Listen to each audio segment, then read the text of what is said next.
السلام علیکم معزز ناظرین، اگر آپ ہمارے چینل میں نئے ہیں تو ہمارے چینل کو سبسکرائب کر دیں تاکہ ہر نئی آنے والی ویڈیو کا نوٹیفیکیشن آپ کو ملتا رہے۔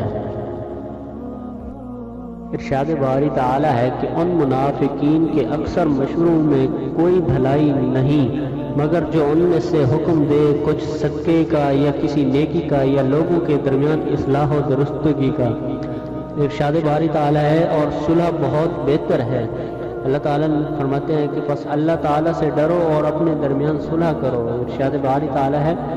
بے شک مسلمان بھائی ہیں، بس تم اپنے بھائیوں کے درمیان اصلاح کرو۔ اور حدیث یہ ہے کہ حضرت ابو ہریرہ رضی اللہ تعالیٰ عنہ آن صلی اللہ علیہ وسلم کا ارشاد نقل کرتے ہیں کہ آپ صلی اللہ علیہ وسلم نے فرمایا لوگوں کے جسم کے ہر جوڑ پر صدقہ لازم ہے، ہر اس دن میں جس میں سورج طلوع ہوتا ہے، تیرا دو آدمیوں میں عدل سے صلح کرانا یہ بھی صدقہ ہے،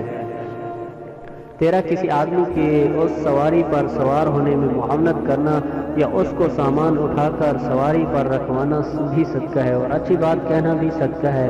اور ہر وہ قدم جو تم نماز کے لیے اٹھاؤ وہ بھی صدقہ ہے، راستے سے تکلیف دہ چیز کا دور کرنا بھی صدقہ ہے۔